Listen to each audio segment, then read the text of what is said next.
this is a very nice, neat statement. A versus R, 2018 UK Supreme Court, about the status of the approbation. This is getting much more to the headline practical nuts and bolts of what you need as a lawyer. The basic rule. It is legislation that prevents direct abrogation, but it has far more scope for development than a modern statute would have.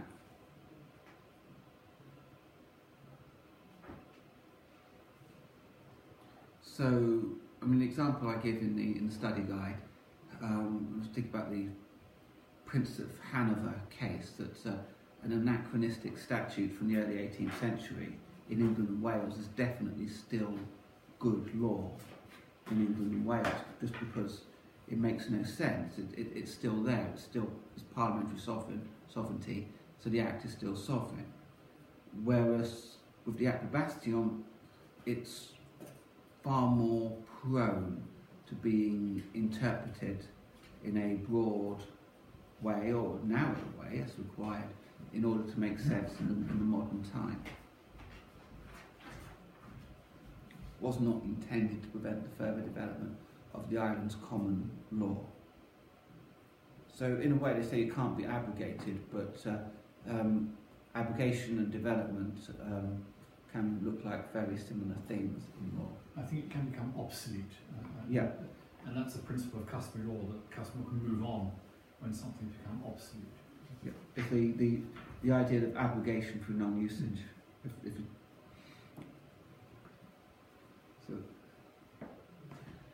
So it's like one of those films where there are. It's a bit like Love Actually, where you have lots of different plot lines going on at the same time, and it's and so it can be a little bit confusing, particularly because they are, certainly from Guernsey, it's developing itself whilst feeding off what's happening somewhere else. So if you try and explain the whole of French customary law from normal customary law from the start to it being whacked on the head by Napoleon, and then move on to Normandy, you'd lose the joins, I think. So meanwhile, in France, we have the Coutume Réformée, which we've said is the royal redaction.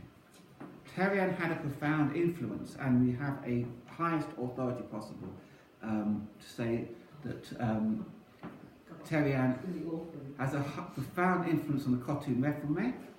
So essentially, Terrian is giving rise to the Coutume Réformée, the redaction in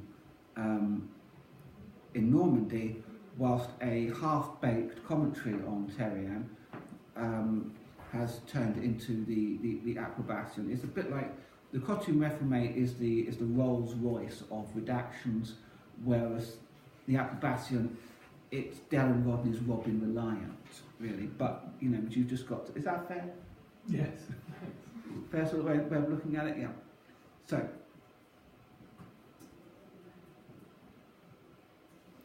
So is the Coutume Réformée eclipsed in Guernsey? And the answer is it's not. Now, this Sark ship case, which we get from which text is it that has the full Kelleher? It's the collection of essays, the 2004 Camus, yes. Rob Contra from 2004, on the essays. I think we should photocopy that and put it up on the. You should do that. On the VLE. So much copyright. Well, if not, you can always copy one chapter. Oh really? Okay. I thought one chapter's always. That's fine. I'm sure John will be very happy. One chapter's always fair usage. Okay. I have copied entire books. But if you only have to take them out for a day, I don't know what else you're meant to do. Anyway. I think you'd be flattered if we did. So. Yeah. Okay. So. Sorry, you might consider putting some of the key cases up there as well. Yes. Yeah. I don't know if that's possible. Yeah. Particularly things that are no longer easily accessible. Yeah. Voting and. Some things aren't on the Guernsey. I think what we need to do is, because the way in which that Court of Appeal thing works from 1964 to 1989 yes, it would be useful if we printed the whole thing out and then just took the bits of the key cases and both in the ham and the parts of court pillars certainly, and also because we can easily get a PDF of the appeal cases for the Privy Council, and we can put that up without any great difficulty. We can get that from Westlaw. So yeah, all this material does need to be shifted. I actually can't. It doesn't seem to let me actually put any material up at the moment. It should do. But we also now have the Guernsey sort of law library online, which Ben is working hard with, and we have a case law section. Sure. It's all work in progress. Sorry. Yeah. That's not your excuse, Ben. It's better than before. In my day. I think what's quite useful is actually some sort of general Channel Island customary resource, so that some of the ideas from different places. We'll get to the point that some things within customary law are known in Guernsey and not really in Jersey, because presumably, it all comes, if you come down to the idea of writing, that writing is what preserves ideas. Writing is what means that we don't have to reinvent the world every generation. It's what enables, to take Isaac Newton's idea of standing on the shoulder of giants in the work that you do. You can't really do that unless you can store the ideas of the previous generations and rely on them almost on faith. Because you don't, until of course they go wrong, you can't do that without writing. So if certain people writing in Normandy, if somebody from Guernsey goes over and buys their book and takes it back, and no one from Jersey does the same, the result is you have a really interesting, erudite Norman author being passed around in Guernsey and being adopted. You'll see this does actually seem to happen with some writers, and being entirely unknown in Jersey. Ideas need to be transmitted. So the Sark ship case, fascinating case. Don't need to go through the whole. I don't think. Does anyone get executed at the end of it? I don't think so. There is something where Tim Thornton has written an article, which I think we're publishing, aren't we? Yes, we're going to publish that. Yeah.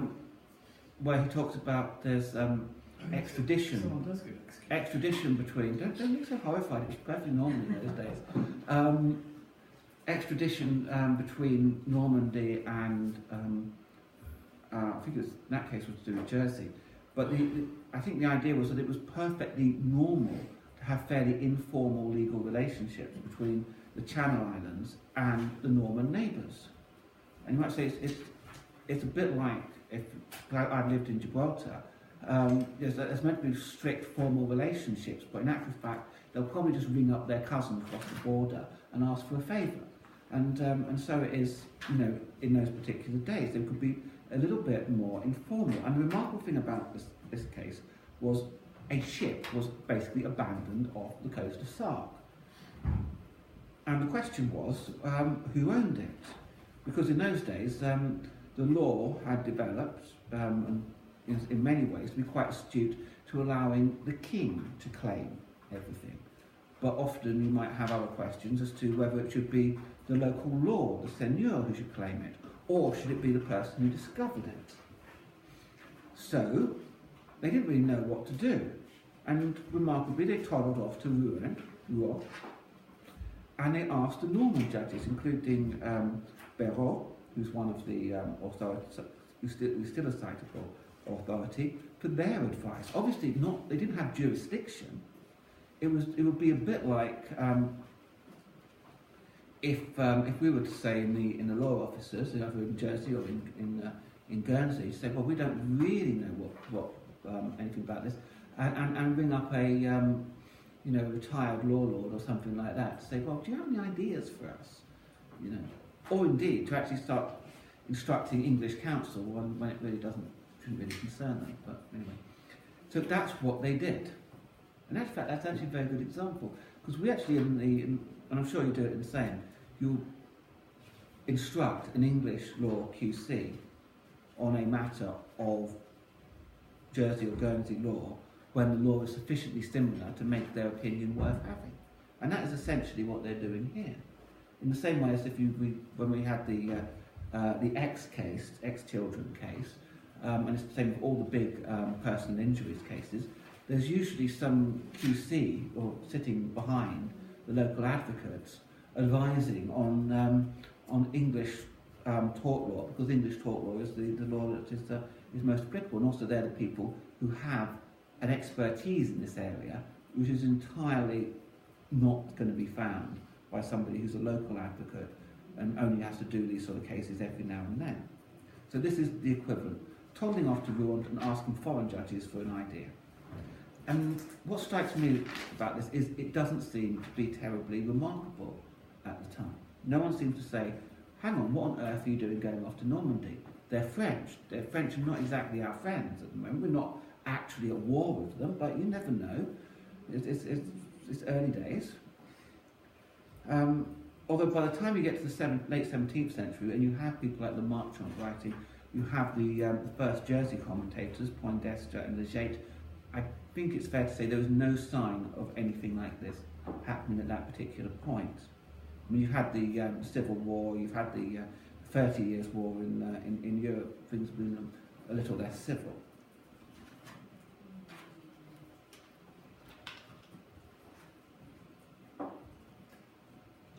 So, from our perspective, very important, long carry. So, if Le Marchand if you think about this in, let's say, footballing terms, Le Marchand is the Man United under Alex Ferguson of Guernsey commentators. He's the big one. He's the undoubted master. Laurent Carré is the modern day Liverpool, not your 1970s, 1980s Liverpool of commentators. He's very much competing. He's very much at the forefront, but a little bit behind in terms of importance. But what he does, and what you need to know, is that he very much demonstrates and legitimizes the use of the Coutume Réformée and post-1583 Norman legal thought, notwithstanding that Guernsey had nailed its colours to the mast of the Approbation, and thus to Terrien and the Grand Coutumier. So essentially, what Laurent Carré demonstrated was that in reality Guernsey still grew from its neighbour. The Approbation did not create a year zero for Guernsey customary law. And just to prove that this has to be so, we have an excellent citation from Gordon Dawes on the subject. So particular citations of the Coutume Réformée, Hamon and Vaudin, again, Velez and that one, Gaudion. It's O-N. Okay, Gaudion. It's not as important as it is in Jersey. But here we are, coming back, mentioned it earlier, useful to recapitulate. If your coutume, in this case, if Guernsey's Approbation does not contain all the rules necessary to decide the questions that are presented, you can look to the usage of the province, and if that is missing, one has recourse to neighbouring coutumes. So in other words, if the Approbation, due to its inadequacies, doesn't present an answer, it's perfectly normal to say, let's look at Norman law. Let's look at the Coutume of Orléans if we can't do that, or the Coutume of Brittany. And in reality, although it's not a custom, well, actually, in a way, when you look at English common law, you are looking at the customary law of England, because there's a great deal of it's obviously far more controversial to look at English statute law than it is to look at English common law. It's kind of like it's far more legitimate for judges to crib off each other between different jurisdictions than it is to crib off statutes, because statutes are very much seen as a political act of legislative power within the jurisdiction. Now that doesn't mean that you never actually look for comparative law purposes at the statutes in another jurisdiction, but it's more usual to be doing it in terms of the customary side. That's a quote from 1861. You would have exactly the same quote from maybe the Royal Commission of 1862 into Guernsey, but you weren't causing trouble, so you only went to Jersey. But essentially, the point here is that whatever might be the theoretical objections to using what was a French legislative act in Normandy, the reality is that customary law did use that source. It did fill in its own gaps within both Channel Islands in order to gain firm legal rules. Law and Carey demonstrates that in Guernsey. This would be a good demonstration of it in Jersey. And once the foreign matter becomes customarily used, it's part of the customary law. It's part of the local law. It's part of... So if you are Sir William Ballash and you want to preserve Jersey's legal heritage, the Cotum Reforme, despite it being a royal redaction of Norman law, is part of that heritage. It's a part of the thing which you're worried about being completely subsumed within just following what it says in English textbooks and cases. So now, the commentators. Local Guernsey, commentators.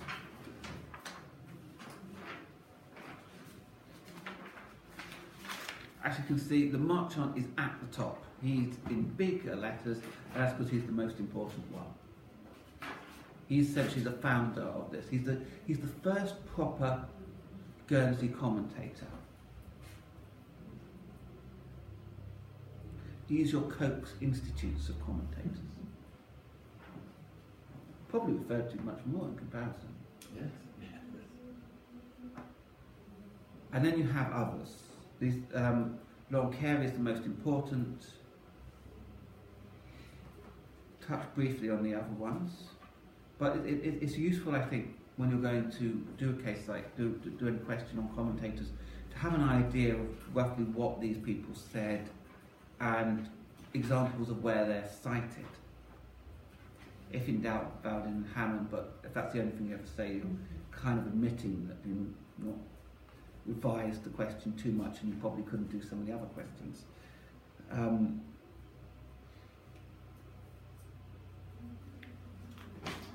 So the Marchant, unfortunately, returned to him. I mean, we had to refer to him earlier in order to explain the actual bastion.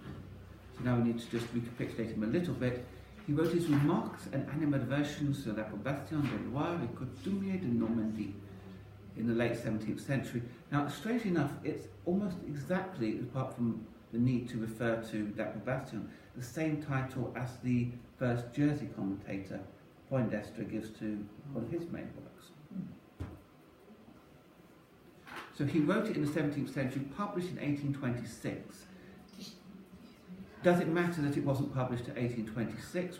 The answer is no, because all the people who would have mattered would have got a copy by then, often a handwritten copy, and this was the custom of the time, because when you think about printing is quite expensive in those days.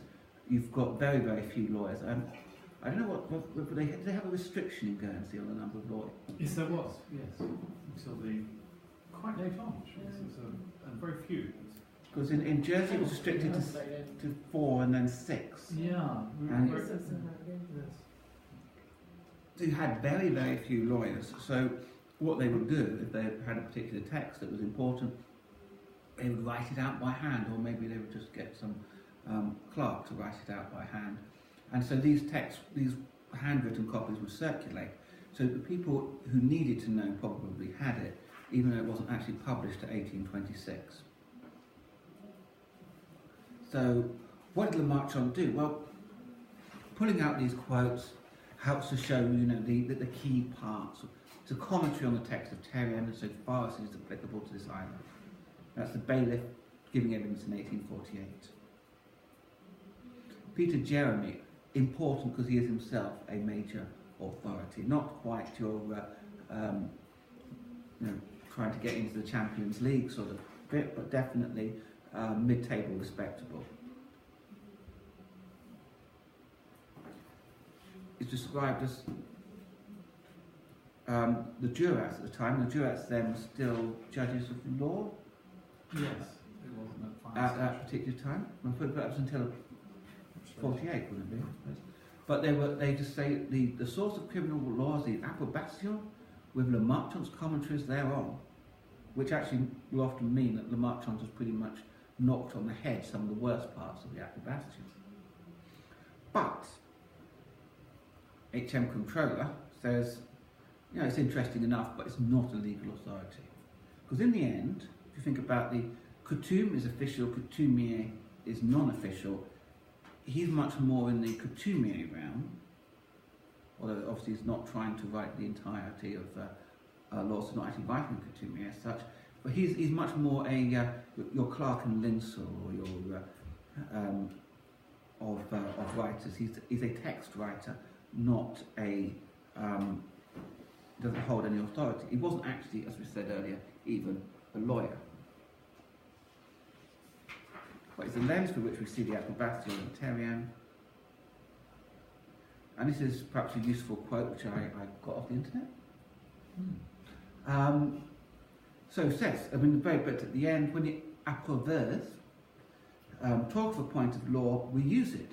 The remainder that we don't use, they don't deal with at all, or leave it to the individual to make up his own mind.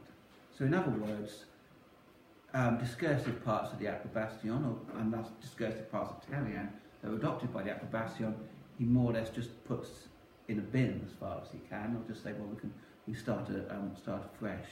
And it's a bit like saying that the rules, it's a bit like he's taken like if you were to take the ratio of a case as being the only thing you get from a case, and that the obiter dicta just a nothing, to try and reduce the extent to which it causes trouble. So Laurent Carey crystallised the legitimacy of looking at post-1583 Norman sources. Good citation, A versus R. They don't actually refer in that case to Lamarchant, but they do refer to Laurent Carey. And here he is. You have a good example here of Guernsey, good Guernsey legal reasoning. You've got the Guernsey source being cited as to why a 17th century French commentator is a legitimate source, and then you have the rule from that 17th century French commentator being employed within the case.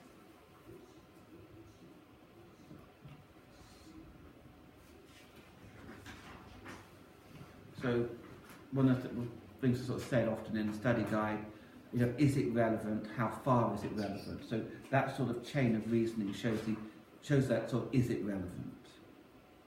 And the way in which it can be relevant. Meanwhile, in France, we have more commentators.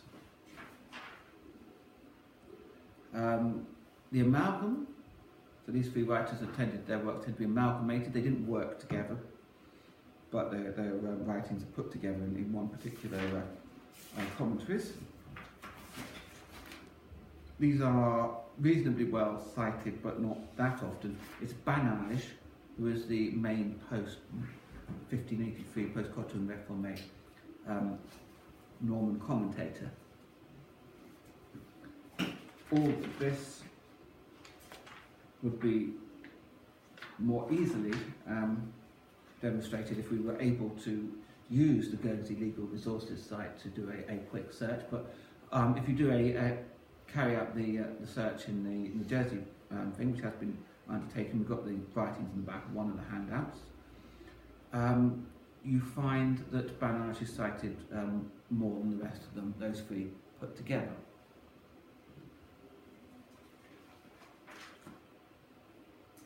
So you need to know their names, rough existence, a few citations of when they came in, perhaps at the most, but we'll fill you in a little bit better on that when we know where we're going with the exam questions. Banage, the most widely respected of the Norman legal authors, says Mr. Dawes. As I say, most cited in Jersey. The Royal Commission to Jersey said that referred to as a celebrated French lawyer of the 17th century. Constantly referred to by Jersey lawyers. Obviously, would have been significantly referred to in Guernsey at the time. Finally, move into getting into the championship of lawyers. These are to some extent the Nottingham Forest of lawyers, you might say. Again, it's cited. Charles Routier is the one we use the most in this particular study guide because he wrote nice rules for how to develop customary law. But probably better known in Jersey than in Guernsey, which is of course just chance, really. I use boudoir a lot. So it's 4-volume dictionary, that's really very useful. Is that for the definition of customary law? No, just words generally. Just it's a 4. It's excellent. So yeah, just for key words, just a legal dictionary. Yeah. You can put that online. So when you think about it, it's we in the Jersey contract course, it's the one where we're meant to do a bit of a translation from Domau or Poitiers. When we're given the bits, we were told what bits we're going to get. We're given about 20 or something like that citations, and we'll have to use those as one of the questions. And so they then organise French classes, which actually just teach you, how to navigate your way down the street to get to the boulangerie.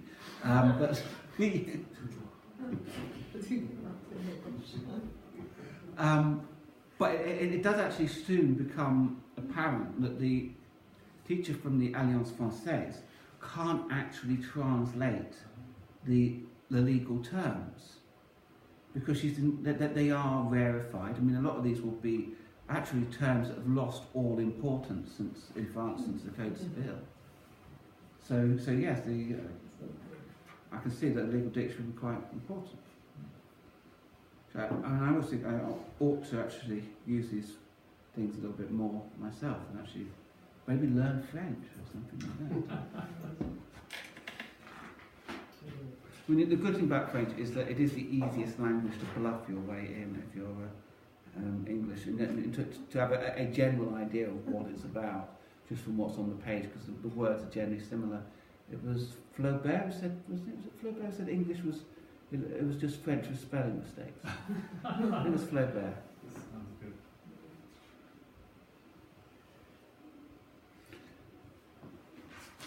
So yeah, actually, Rouen comes second in Jersey to Banage. Routier, Snellenbeedel, always cited in the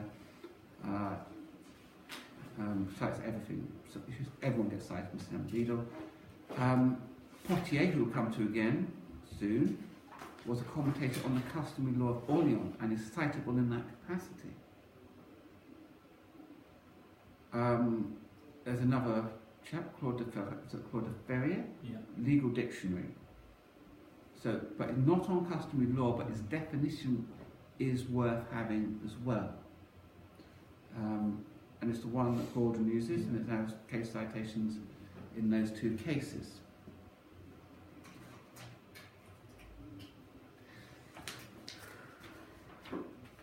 Now, these two, I had no idea that they existed. I had absolutely no idea that they existed. But in their areas, they are important in Guernsey. Perhaps for the purpose of thinking about the nature of customary law and its development, the fact that they are known in one and not in the other is actually a lesson in itself, I think. And particularly this chap Fornell, who I had no idea he existed, and Gordon mentioned him to me, Voisinage, who's somebody else who ought to be in this. I mean, these are actually not Norman customary law commentators, it's just they had to go somewhere, and quite possibly they're in the wrong place, and when we revise the study guide, we might move them somewhere else. But the interesting thing is that when I looked up Monsieur Fournel, it turned out that his citation in the Royal Court of Guernsey in Russell and Gillespie led to him basically being discovered in Jersey. Before then, presumably, somebody had toddled off back from France with a copy of Fournel on Voisinage and taken it to Guernsey, and people in Guernsey got to know about it and they copied it out, and obviously not photocopying because the photocopiers didn't exist, and it also breaks the back of the spine. But in Jersey, they had no idea who he was. So it shows that ideas have to be transmitted, ideas have to be recorded. And if they're not transmitted and they're not recorded, they don't get taken up into the customary law of a particular system. So the fact of use is what creates them as being citable and important authorities. Yeah, I mean, they're both sort of 19th century French authors writing about the Code Civil, and obviously picked up by Guernsey lawyers at the time, because Guernsey lawyers, their primary education would be in France. Sir Charles Froissart, so four or five years ago, when he died a couple of years ago, his primary education was at Caen University. That was his principles. Also, he would be familiar with all these texts and use them quite naturally in the way that we look to English law. That generation before we looked to French law.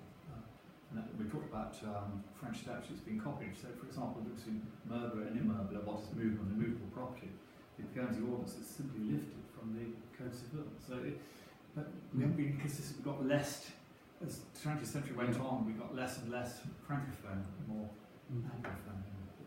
Because Jersey's main statute on property law, written by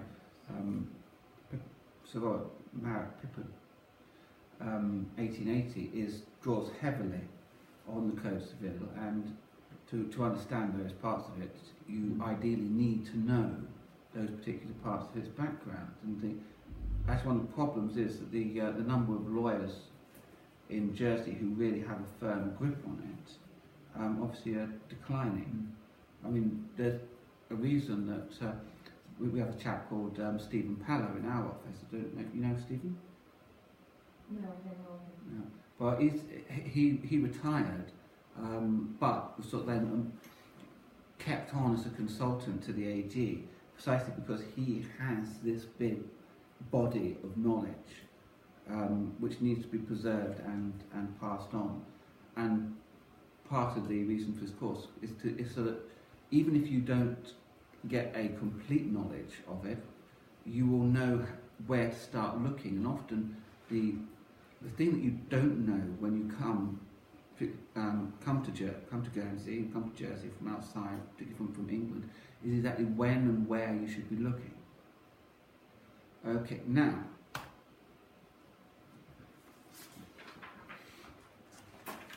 the 1848 commissioners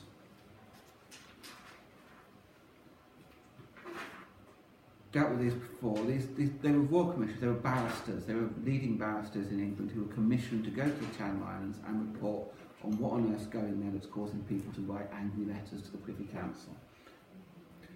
So they go to Jersey and everyone's up in arms. There's a big constitutional dispute between the Conservatives and the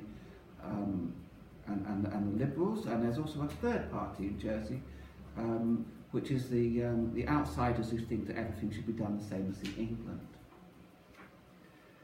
And so the Royal Commission comes along, but they come to Guernsey in 1848, and they find everything fine, but it has value as a historical analysis. The commissioners were very, very thorough in their history, even if they were extremely wayward in their understanding of customary law. So they did go to the archives in London and look at the original rolls. So the historical parts of it, I think, are still very, very interesting. But particularly their report in Jersey stated in terms that only pre-1204 normal law could be relevant to the Channel Islands, and that is just wrong. Now, relevance, 1848 commissioners cited in excellent law officers, probably 2000. I'm really, really, really, that is just shocking. That is just shocking, isn't it? Very old authority. It's in the study guide, so look it up. but the cited and excellent law officers have shown that the common law rule on age of capacity had never been adopted into Guernsey. That's a Dolly Incapax. So if you just search the study guide under Dolly Incapax, it'll take you to the correct date, which is not 1204. If this was Jersey, there's a case called Cooper in Jersey, which says that the Royal Commissions should be followed in their conclusions unless there's good reason to do otherwise. I'm not aware of a case in Guernsey that's had to said quite that, but then in Jersey, because they had a civil Royal Commission, they have far more potential material for the issue to actually come up in reality. Finally, questions for discussion. I got 2013 for X in the law officer. Well, that's just shocking, isn't it? Much later than I expected. I know, but I don't know how I'm getting to Page 1204. 106 of the. I mean, 1204 is not even just You obviously have commies on your putting the numbers in the wrong point. Thanks.